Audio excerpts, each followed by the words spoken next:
Kolkata rape हत्याकांड मामले में आज भी पूर्व प्रिंसिपल संदीप घोष से पूछताछ जारी है। इसके पहले 5 दिनों से उनसे पूछताछ हुई है। इसके बाद एक बार फिर से आज पूछताछ के लिए सीबीआई दफ्तर बुलाया गया है। कोलकाता में सीबीआई दफ्तर में यह पूछताछ, जहां 6वें दिन घोष से सीबीआई सवाल जवाब कर रही है। इसके पहले कल 11 घंटे तक संदीप घोष से पूछताछ हुई थी। कई ऐसे सवालों के जवाब है जो कि सही नहीं दिए जा रहे हैं संदीप घोष की तरफ से, और ऐसे में सीबीआई का शक गहराता जा रहा है उनकी भूमिका पर। सवाल उठ रहे हैं, उनसे सवाल भी हुए कि आखिरकार उन्होंने सेमिनार हॉल को सिक्योर क्यों नहीं किया, किसके कहने पर देरी से पीड़िता के परिजनों को बताया गया और झूठ बोला गया। ये सारे सवाल ऐसे सवाल हैं जिनके जो जवाब है वो सीबीआई तलाश रही है, और उनसे पूछताछ में ये सवाल बार बार दोहराए भी जा रहे हैं कि किसके कहने पर देर से बताया गया, किसके कहने पर सच छिपा रहे हैं। तो पिछले 6 दिनों में आरजीकर मेडिकल कॉलेज के पूर्व प्रिंसिपल संदीप घोष से सीबीआई लगातार पूछताछ कर रही है, और अब तक संदीप घोष ने 64 घंटे अब तक बताएं आप सवालों जवाबों का सामना किया। संदीप घोष वारदात से जुड़े सवालों के सही जवाब नहीं दे रहा है। जैसे जैसे पूछताछ आगे बढ़ रही है, सीबीआई का शक संदीप घोष पर बढ़ता जा रहा है, गहराता जा रहा है। आपको 6 तस्वीरें दिखा रहे हैं, 16 अगस्त, 17 अगस्त, 18, 19 और इसके साथ ही 20 अगस्त को भी, और आज भी पूछताछ चल रही है 6 दिन से लगातार, और लगातार 64 घंटे अब तक हो चुके हैं जब पूछताछ चल रही है। क्योंकि जब ये जवाब दे रहा है तब कहीं ना कहीं गोलमोल जवाब देने की कोशिश है, बातों को टालने की कोशिश है, सच छुपाने की कोशिश है, यह अंदाजा लगा रही है सीबीआई। देखिए, लगातार इस पूरे मामले की जांच जारी है। 6 तस्वीरें आपको दिखा रहे थे जतिन इस वक्त लगातार हमारे साथ बने हुए हैं, जो कि एक जानकारी आप तक पहुंचा रहे हैं। जतिन, लगातार देखिए खबर मिल रही है कि पूछताछ की जा रही है, 65 घंटे पूछताछ हो चुकी है, लेकिन ये भी खबर मिल रही है कि वो सच नहीं बता रहा। अभी भी पूछताछ जारी है, क्या कुछ निकलकर सामने आ रहा है?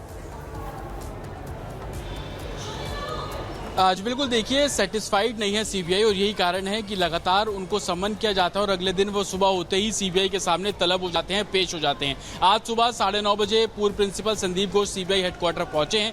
पूछताछ का दौर शुरू किया गया और तकरीबन 1.5 घंटे की पूछताछ अभी तक की जा चुकी है। सीबीआई ने दरअसल पूरी टाइमलाइन तैयार की है उस इंसिडेंट यानी कि 8 और 9 तारीख को जो हादसा हुआ उसको लेकर पूरी टाइमलाइन तैयार की गई है, और उसी को ही कहीं ना कहीं जो पूर्व प्रिंसिपल है उनसे कन्फ्रंट कराया जा रहा है। उनसे पूछा गया सबसे पहले कि आपको कितने बजे जानकारी मिली, आपने किसको सबसे पहले इस इंसिडेंट के बारे में जानकारी दी, पुलिस को कब बताया गया, किसने पुलिस को बताया, फैमिली जो बोल रही है कि आपने आत्महत्या के बारे में बोला, आपने नहीं बोला तो किसने बोला, उनको किसने कहा था कि फैमिली को आत्महत्या के बारे में बताए, इस इंसिडेंट के बारे में आपने किन किन लोगों को से फोन पर बात की, उस पूरा दिन आपने क्या कुछ किया, पुलिस को शिकायत कब दी गई, ये सभी सवाल जो थे वो पूर्व प्रिंसिपल से पूछे गए। उनके जवाब को सीबीआई की टीम ने ग्राउंड पर जाकर बातचीत की। हमने ये भी देखा कि सीबीआई के जो टीम थी वो 2 बार विक्टिम के घर पहुंचे और वहां पर भी तमाम जो सबूत है वो इकट्ठे किए। इन्वेस्टिगेशन में ये जो चीजें क्लियर हुई है कि पूर्व प्रिंसिपल को सुबह 7 बजे पता लगा, 7:30 बजे पुलिस को इस मामले में पीसीआर कॉल की गई, तो आधे घंटे का इंतजार क्यों किया गया? इस सवाल के जवाब से सीबीआई संतुष्ट नहीं है,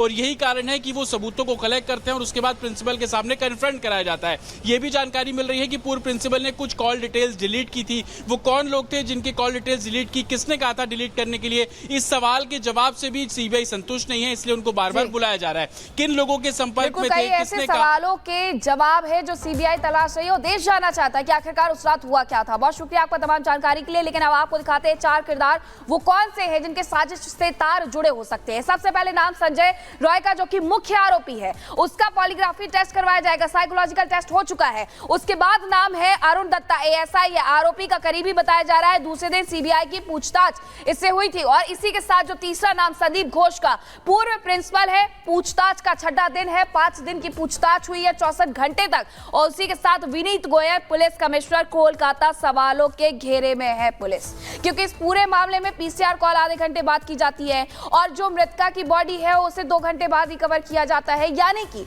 वहां तक पहुंचने ही नहीं दिया जाता है जहां ये पूरा घटनाक्रम होता है। 3 घंटे बाद माता पिता को कॉल करके जानकारी दी जाती है कि उनकी बेटी ने आत्महत्या कर ली है। झूठ बोला जाता है। माता पिता बार बार ये गिड़गिड़ाते रहते हैं कि उन्हें उनकी बच्ची को देखने दिया जाए, लेकिन 3 घंटे के लंबे इंतजार के बाद उन्हें मिलने नहीं दिया जाता है। बिल्कुल मीनाक्षी, देखिए आप 4 किरदारों की जानकारी यहाँ पर दे रहे थे जिनसे लगातार पूछताछ की जा रही है, लेकिन रिपब्लिक भारत के सवाल जो कि पूछे जा रहे हैं लगातार। पहला सवाल ये कि अभया को इंसाफ आखिरकार कब मिलेगा, सबसे बड़ा सवाल तो यही है। और दूसरा सवाल ये कि दरिंदगी के पीछे कितने कैरेक्टर है, क्योंकि इससे पहले भी आपको मीनाक्षी बता रही थी कि 4 लोग और इसके अलावा और भी बहुत सारे लोगों की गिरफ्तारी हुई है।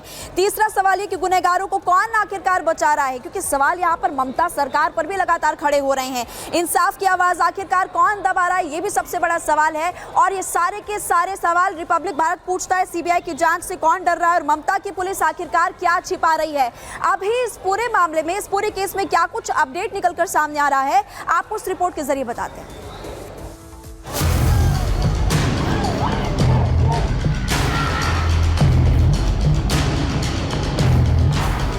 पश्चिम बंगाल से लेकर दिल्ली तक कोलकाता में हुई हैवानियत को लेकर आक्रोश है। आरोपी संजय राय के 2 बार साइकोलॉजिकल टेस्ट हो चुके हैं। आरजीकर मेडिकल कॉलेज के पूर्व प्रिंसिपल संदीप से सीबीआई 53 घंटे पूछताछ कर चुकी है। लोग सड़कों पर उतरकर प्रदर्शन कर रहे हैं, लेकिन सच से पर्दा उठना अभी बाकी है।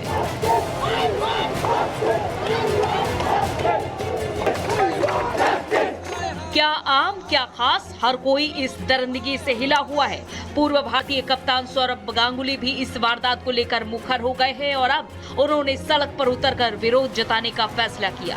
सौरभ गांगुली आज अपनी पत्नी डोना गांगुली के साथ कोलकाता के डांस स्कूल से विरोध मार्च निकालेंगे। और इतना ही नहीं, बीजेपी भी इस मामले को लेकर लगातार ममता सरकार के खिलाफ सड़कों पर है। कलकत्ता हाईकोर्ट ने भी बीजेपी की पश्चिम बंगाल इकाई को 21 अगस्त से 5 दिन तक श्याम बाजार मेट्रो स्टेशन के पास धरना प्रदर्शन करने की अनुमति दे दी है।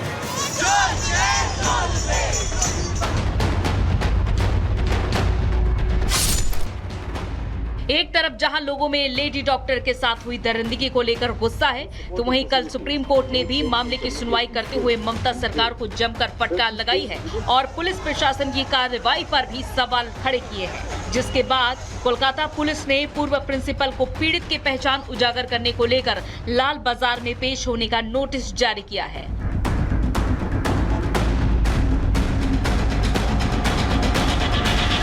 इतना ही नहीं, मामले का जल्द खुलासा करने के लिए स्पेशल क्राइम यूनिट में लंबा अनुभव रखने वाली सीमा पाहुजा को केस की कमान सौंपी गई है और इसके बाद सीबीआई की पूरी टीम एक्शन मोड में है। लगातार आरोपी संजय राय और प्रिंसिपल संदीप घोष से पूछताछ की जा रही है। संजय राय का 2 बार साइकोलॉजिकल टेस्ट करने के बाद अब पॉलीग्राफ टेस्ट करने की तैयारी है। सच सामने लाने के लिए सीबीआई की टीम उन पुलिसकर्मियों के भी बयान दर्ज करेगी जो इस मामले से जुड़े हैं। हालांकि क्राइम स्पॉट को प्रोटेक्ट करने में नाकाम रही पुलिस और पास में हो रहे रेनोवेशन ने सीबीआई के सामने थोड़ी मुश्किल खड़ी कर दी है।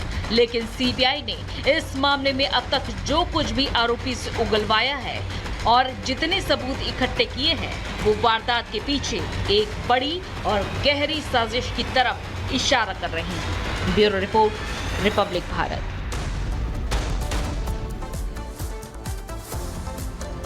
और इसी से जुड़ी बड़ी जानकारी आपको दे दें, सुप्रीम कोर्ट के आदेश के बाद सीआईएसएफ ने आरजीकर अस्पताल में सुरक्षा संभाल ली है। ये इस वक्त की बड़ी खबर आपको बता रहे हैं। कल ही सुप्रीम कोर्ट ने ये डायरेक्ट किया था कि सीआईएसएफ अब अस्पताल की सुरक्षा करेगी और ऐसे में सीआईएसएफ ने जिम्मेदारी संभालते हुए यहां सारी जानकारियां भी ले ली हैं, क्योंकि बड़े स्तर की लापरवाही देखी गई थी। कोर्ट ने फटकार भी लगाई थी इस पूरे मामले को लेकर और अब सीआईएसएफ ने जिम्मेदारी संभाल ली है।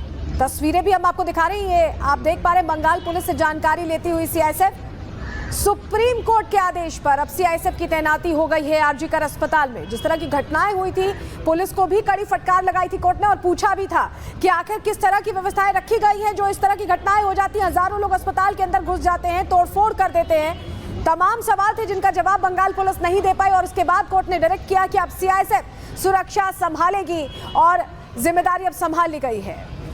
हमारे साथ हमारे सहयोगी जतिन लगातार बने हुए हैं। जतिन, कल कोर्ट की तरफ से, सुप्रीम कोर्ट की तरफ से कहा गया था कि सीआईएसएफ अब आरजीकर हॉस्पिटल की जिम्मेदारी संभाले।